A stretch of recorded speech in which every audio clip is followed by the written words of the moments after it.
If you haven't skied Welch Village lately, you're... Live with Don Poss of the Sports Facilities Commission. This is about damage caused by souvenir seekers at the Met Stadium yesterday. It was filled to capacity Sunday afternoon, but the stadium stands empty and desolate this afternoon. And a winter official... The Weather Center.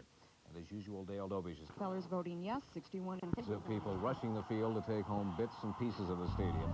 In fact, one person suffered minor injuries in the melee, and several people face charges today. And joining us live to discuss the damage to the Met is Don Poss, the chairman of the Metropolitan Sports Facilities Commission. Don, how much damage was actually done out there yesterday? We really haven't accounted for it in dollar terms. Suffice to say it was hundreds of thousands of dollars. Did you expect that it would be this extensive? I don't know that we expected it to be this extensive. I think we expected it to end like this, though, more so than many others did. Now, you had quite a security force on hand, but boy, they really couldn't even cope with the number of people that rushed on the field out there. We never expected that the security force could cope with that kind of an attack. What we wanted to do was protect people and protect lives if we could. This was no different than a rock concert or some other major event, and our interest was not protecting property. Were you somewhat disappointed with the actions of the fans? Both disappointed and embarrassed. I think this whole region ought to be embarrassed because I assume that went out over national television, and something like the beaning of the official with a whiskey bottle a few years ago just brings, I think, some shame and embarrassment upon the whole area. Now, what is going to happen to the stadium? I mean, what is ahead directly for the stadium? When do they start making a decision if it's going to come down or when it's going to come down or what's going to happen to the remaining seats and that type of thing out there? We have a purchase agreement with a group of people that have agreed to buy the stadium. There are certain things we have to perform, certain things they have to perform, and if we both perform our obligations sometime between May of next year and November of next year, we'll have a closing date on that sale. And our purchase agreement, provides that within 6 months after that closing date, the stadium has to be demolished. In the meantime, I suppose the purchasers of the property intended to salvage as much as they could and to provide souvenirs for sale to fans in a controlled way rather than the awkward way it was done yesterday. Okay, well, thank you for taking time out to talk with us this afternoon. You're welcome. Speaking of the Met Stadium and the Vikings, we're going to go down to the newsroom right now to talk with Ahmad Rashad about yesterday's Vikings loss. Doug, Ahmad is with Mark Rosen in the WCCO Sports Center for the last time this season. Well, Pat, I think the Vikings season is certainly well documented by now. Visions of another Central Division championship, playoff games in January, and even perhaps a trip to the Super Bowl were long erased before yesterday's game. Ahmad, I suppose the players will be spending the next couple of months, at least the time of it, trying to figure out what happened to the magic the Vikings had in the first 7 games of the season. Do you have any theories? None whatsoever. We just didn't play well enough to just continue our successes we had in the middle of the season towards the end of the season. I imagine all the guys will go home, think about it for a little while, and then have a good vacation and get started on it next year. How do you personally deal with it? Do you more or less critique your own performance or the team's or both, or how do you do it? Personally, you can always get better, and what I do is I go back in the season and look at certain things that I've done and see where I can improve my game and work on that during the off-season, and then next year just get ready and have another go at it. Well, as expected, of course, yesterday's game with Kansas City was dominated by the defenses on a frozen Met Stadium turf. It was 3-3 going into the third quarter, and the opening kick was taken by rookie James. To see the coach get in the act a little bit. Well, he was right on top of it, too. It was a horrible call because the ball came nowhere near bouncing on the ground. Now, it could have been a big play, but the next play he caught one 24-yarder over the middle here. Well, this is a zone that you kind of split. It was a short and long zone. Nice to see Tony Galbraith get in and play the way he did yesterday. He had an excellent game. You know, he's been learning our system every week, and yesterday he got a chance to play a little bit, and he showed exactly what he can do. Sure fans would like to see him a little bit more next year even. I'm sure they will see a lot more of Tony Galbraith. He's an excellent player and a guy that we need in our offense. Well, that was, of course, the end of the game, the pass to Joe Sensor. What was the options on that play? Well, it didn't look like it. Were there any? The options were throw it to Joe and hope he catches it. That was about it. Well, the Vikings lost the game, of course, 10-6. Ahmad, of course, Minnesota will not be in the playoffs this year. You have an idea? Who do you think is going to be in the Super Bowl this season? With the way the season went this year, I think that every team that's involved in the playoffs has an excellent opportunity next year. That's always exciting. It gets dull playing the same old teams over and over again, but bringing those teams, those are all excellent football teams, so we'll have our work cut out for us at the new place. Good. Good luck to you on the Pro Bowl, along with your teammates Matt Blair and Joe Sensor. And, of course, we'll see you throughout the offseason. You'll be doing some work for us here at Channel 4. Always nice to work on your tan in December. Good luck on that. Pat. Today's Viking game. It was the final game of the Met, and after the Vikings lost to Kansas City, thousands of fans poured on the field and tore down the goalposts and almost anything else that got in their way, speakers, signs, and seats. Today, Met employees surveyed the damage and began the cleanup. Met by tearing it apart. The scene followed the last Viking game at the Met, a game in which the Vikings lost to Kansas City. The fans grabbed any type of stadium memorabilia they could get their hands on. Some of the fans fought about it. Some of the fans ran and fought about it. Some of them climbed, and Tony Vigneri now reports on the aftermath of yesterday's melee at Metropolitan Stadium. Today, the thin layer of snow that covered the bruises of the Met melted under the warm December sun. And today, the Met looks like it was hit by a bad storm. This is what you're supposed to see after a game: broken bottles and empty cans. Not twisted metal and broken seats. This couple drove from Montana to see the final game. Today, they couldn't believe their eyes. Just overwhelms me. I can't believe it. It's too nice a place to go this way, I think. And Met employees who showed up today for a normal cleanup the day after a game felt the same way. I mean, I was real surprised when I saw the bleachers thrown up in the stadium, and I don't know, it kind of disgusts me. While many fans yesterday were only intent on taking home a souvenir, a piece of Met history, part of the mob turned destructive. They scaled the scoreboard, picking it apart. And up here on the main deck, they tore apart signs. They smashed water fountains. And they even attacked the phone booths, stretching on the steel cords, ripping out the phones and shattering the glass. Stadium officials said it will take them several days to do a complete inventory on what was actually damaged, destroyed, or stolen. 9 fans were arrested on minor charges, and surprisingly, there was only one minor injury. So December 20th, 1981 was the day the Vikings lost their final game at the Met. But it was also a day that several thousand psyched-up fans whittled away at the very heart and soul of Metropolitan Stadium. Tony Vigneri, Channel 5 Eyewitness News. We were expecting that the security force could cope with that kind of an attack. What we wanted to do was protect people and protect lives if we could.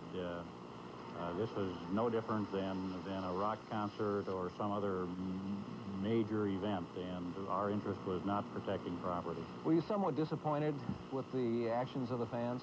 Both disappointed and embarrassed. I think this whole region ought to be embarrassed, because I assume that went out over national television, and something like the beaning of the official with a whiskey bottle a few years ago just brings, I think, some shame and embarrassment upon the whole area.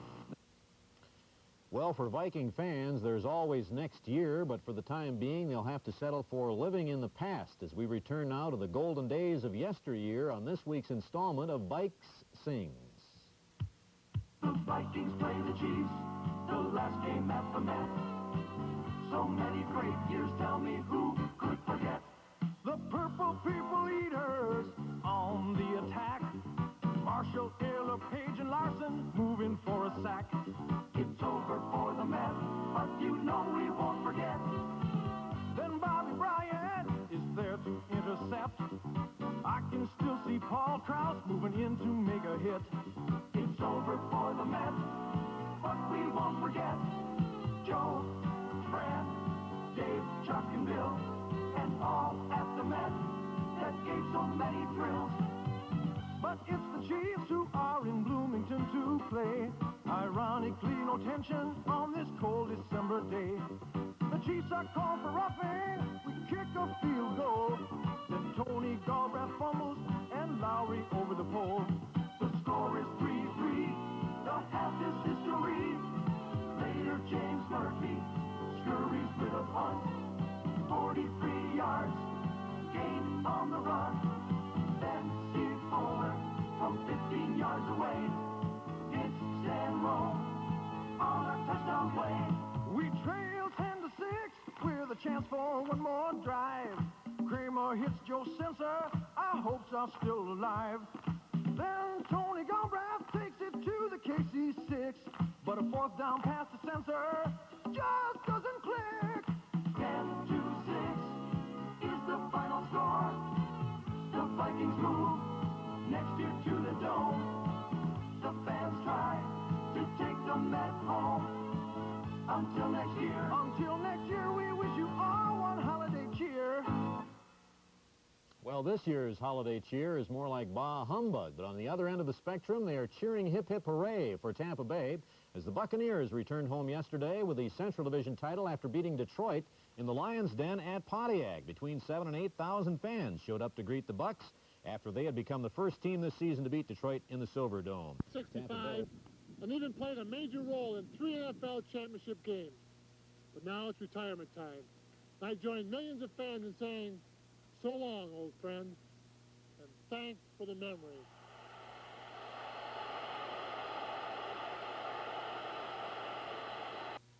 Channel 5, KSTP TV, St. Paul, Minneapolis. Ahmad Rashad. Prior to this season, last 5 years, you caught more footballs than any receiver in the National Football League, and this year you had 58. You also know the Green Bay Packers. And I know they didn't get their passing game going against the Jets because Dickey was sacked 9 times. But they acquired J.J. Jefferson. What has he meant to that team? Lenny, all along I've thought that the Green Bay Packers have had excellent personnel. And when they added John Jefferson, it just really added a whole new dimension to their offense.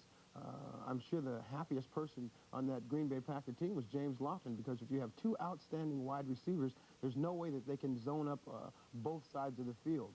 And it's done wonders for Paul Kaufman, the tight end. So they have a very formidable passing offense. Ahmad, I've got to ask you about Johnny Lamb-Jones.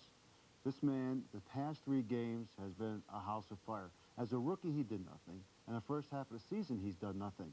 How does a guy come alive so quickly? Well, Nick, playing wide receiver in the National Football League, you've got to become accustomed to the zone defenses that they play. It's not all the time just running patterns on a single guy, man-to-man all the time. And I think Johnny Jones has now become accustomed to running against zones, finding the open spots, and with the more he becomes comfortable, the better he's going to get.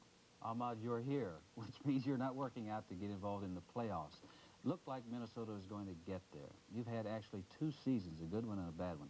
What happened the second half? Well, we had a lot of close games that we won the first half of the season. And in the middle of the season, we had a 2-game advantage in the Central Division. But in the second half, we just lost our ability to close out football games. We were playing against some teams that were really surging, like the Detroit Lions, like the Green Bay Packers, the Atlanta Falcons.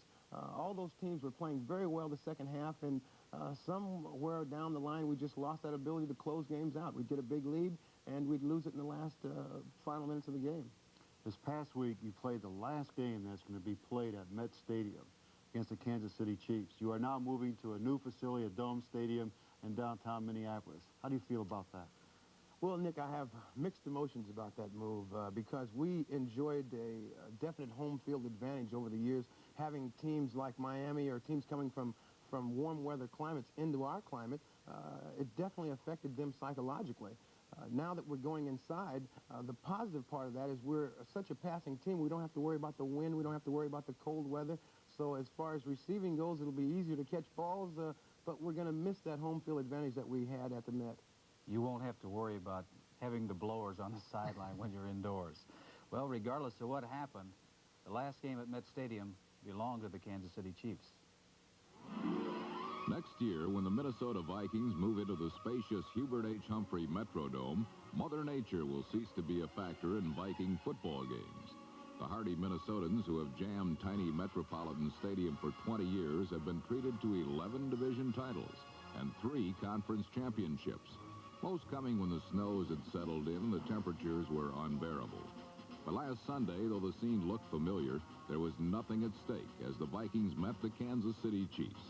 With both teams out of the playoff picture, the only significance was that it was the last game ever played in frozen Metropolitan Stadium.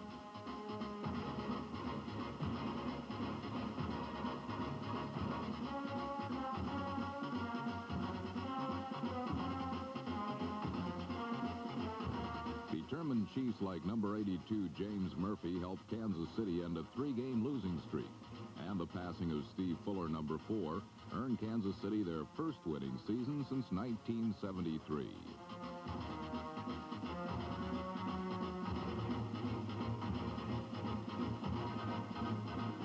20 years ago, the Vikings won the first game they ever played in the Met. Last Sunday, they lost their last game there by the score of 10-6. However, all of the great games in between are what the frozen faithful will remember. And these fond memories, along with some salvaged souvenirs, will remind them of a glorious era that will linger long after Metropolitan Stadium becomes a shopping center. You might see a number 85 for Miami wandering around on the field.